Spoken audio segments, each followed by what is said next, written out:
Hi there, and welcome to Hyundai Power Products. My name's Adrian, and today we're going to look at the HYSC210 Scarifier. Scarifying works by removing moss, weeds and thatch, allowing sunlight to reach the grass roots and preparing the lawn for grass seed. The cartridge rotates and the spring tines effectively rip the unwanted organic matter and collect it into the 45-litre grass bag for emptying. Scarifying is best suited to the spring and autumn months. On the other side of scarifying is aerating, and you will find that the aerating blades are fitted to your machine at present. Aerating is an efficient way of getting moisture and oxygen deep into the soil and encouraging drainage when conditions are wet. The aerator cartridge rotates and claws at the surface, removing any moss or detritus left after the scarifying process, and it also collects it into the bag. The robust steel blades can also be set to slice into the soil for increased aeration. This process is recommended regularly for the entire growing season and as and when required. So I've laid the contents of the packaging out on the table for you to see. So first of all, we have the main unit itself with its upper handle attached by some control cables. Now be very careful when lifting it out of the box not to damage these control cables. Secondly, we have the large grass bag. I'll put that to one side. We have the lower handle, which we're going to fit. I shall take you through that. Then we have the user manual. Now I strongly recommend that you read the user manual thoroughly before use. There is a small bag with the nuts and bolts that you're going to need for assembly.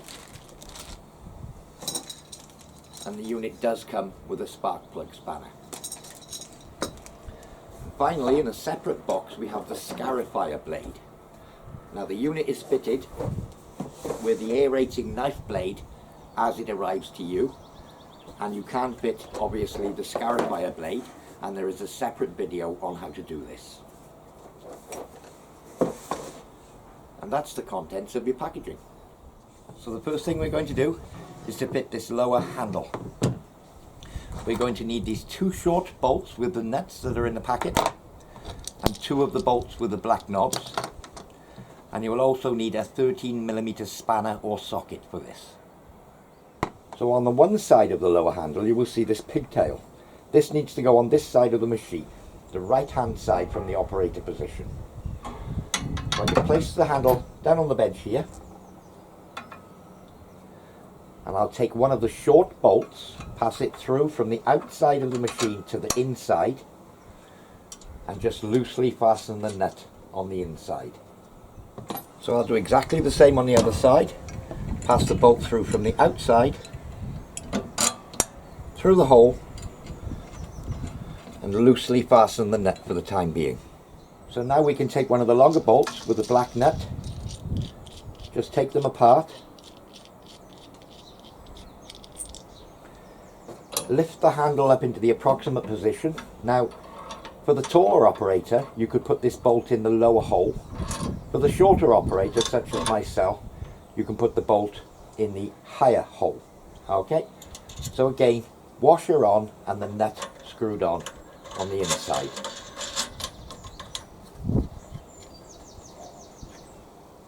So I'll do exactly the same thing on the other side. So in the same hole, in with the bolt first, on with the washer, and on with the nut. So I'll just tighten the two black nuts now, one on each side, and it's at this point I can now tighten up the 13mm nuts.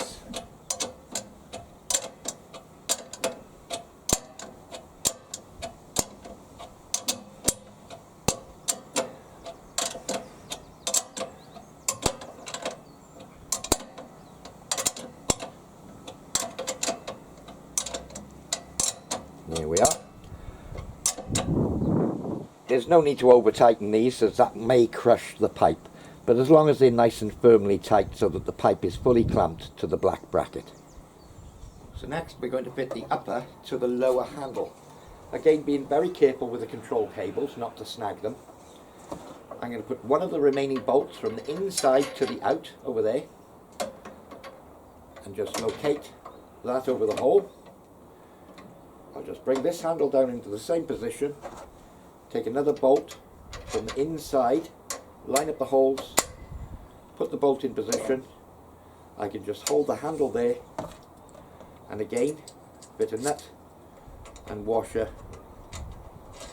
onto the outside this time. Exactly the same on this side, on with the washer, and tighten up the nut.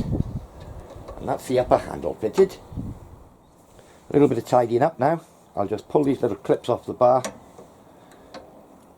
and place them neatly over the cables. That's that one in place, and the same on the other side. Little plastic clip again. Just bring the little cable over here out of the way, and that's perfectly safe now and isn't going to get damaged. One thing I will show at this point is that the cables are passing over the top of this bar. If you have them passing underneath, when you fold the handles over, you're likely to damage them by pulling them around the bar. So in this configuration, if I just loosen off the black knobs, if you fold the handle up, you're not going to damage the cables. So the next step in the procedure is to put engine oil and petrol in your machine. Now it's vitally important that you do add engine oil, as it's shipped to you with no engine oil in it. It does have a low oil protection circuit, however we do need to put engine oil in the engine. Any 15W40 or SAE30 petrol engine oil would suffice. However, I'm going to use this 4-stroke SAE30 petrol engine oil, which is specially recommended for Hyundai power products. And this oil is readily available from our parts department. To fill the engine oil, we need to remove this plug. By turning it anti-clockwise, we can remove the plug. Now we need to fill with engine oil until the oil level reaches the weir point of this hole. Theoretically, so we can't get any more in without it overflowing back out again. So at the bottom edge of the threads here, we want to come up to that level. So I've got some of the engine oil in a suitable jug here with a pouring spout, but a funnel and a piece of pipe would do just the same job. So I'm just going to slowly start filling the engine oil. Not rushing it, just giving it time. And I'm going to check the oil level periodically.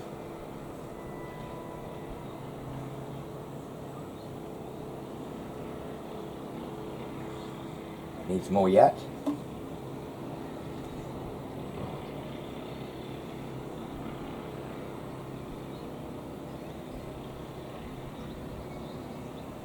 And as you can see, I've got a piece of paper towel here, just in case I should spill any. So yeah, more. So there we are, it's topped up now, and it's right up to this point here. And now I can replace the plug. Again, turning in clockwise and securing it firmly. Now there is another identical plug on the back of the engine. We don't need to worry about that. That's there should this engine be used in another application. So next, we're going to top up the fuel tank. We'll take the fuel cap anti-clockwise, and you can remove the cap. Now I'm going to fill it with fresh unleaded petrol, no additives, but fresh fuel.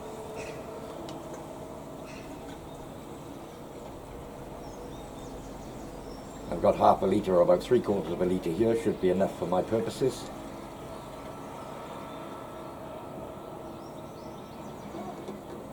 When fueling your Scarifier, always do it outdoors in a well ventilated area, and obviously not near any sources of ignition. And to replace the cap, you simply line up the two tabs with the two slots in the top of the tank, and again turn it clockwise to secure the cap. Let's have a look at a few of the controls on your machine. Here on the front of the engine we have the on-off switch, and as you'd imagine, it does exactly what it says. It turns it on and off. In the off position, obviously the engine won't start. You need to turn it into the on position to start the engine. And again, when you finish with the unit, you can turn it off here. Also on the handlebars, we have this lever here which engages the cut. So when it's back here in its present position, that lifts the Scarifier up and it won't cut anything. When you want to engage the cut, put the lever forward, that will drop the scarifier and it will start cutting. So that's disengaged from cut, and slide the lever forward. As you can see, the scarifier would drop down and commence cutting. To stop cutting, pull the lever back and it all rises up to stop the cut. 3 further controls for the engine. Obviously here we have the recoil itself. This upper lever is the choke lever. That would be choke on, that would be choke off. So for a cold start, we would need the choke to the left. That's the choke on. And once started, we would push it to the right. Again, the lower lever is the fuel tap. To the left is off, to the right is on. When storing your machine, always switch the fuel to the left, the off position. To fit the grass bag to your machine, you will see your grass bag has 2 hooks. And on the mower, there are 2 little slots, one either side. So to fit the bag, you just slot the bag into the slots and close the flap.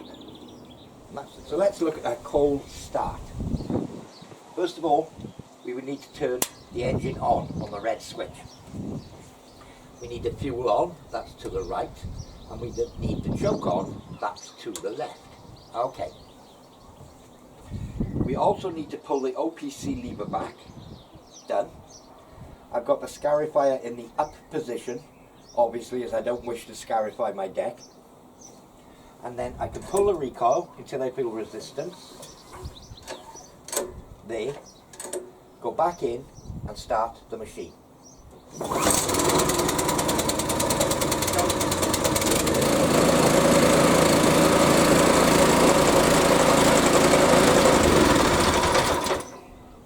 And as you saw, once it had started, I turned the choke off fairly quickly, and to stop the machine, I released the OPC lever.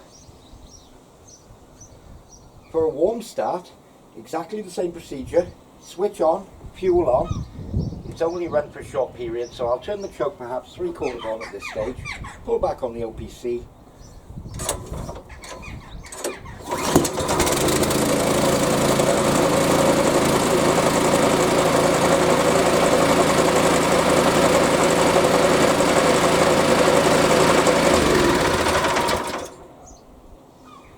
And that's a hot and cold start on your scarifier. Well, I do hope you found this demonstration useful. For more information on this or any of our other products, visit www.hyundaipowerproducts.co.uk. I've been Adrian, and happy gardening.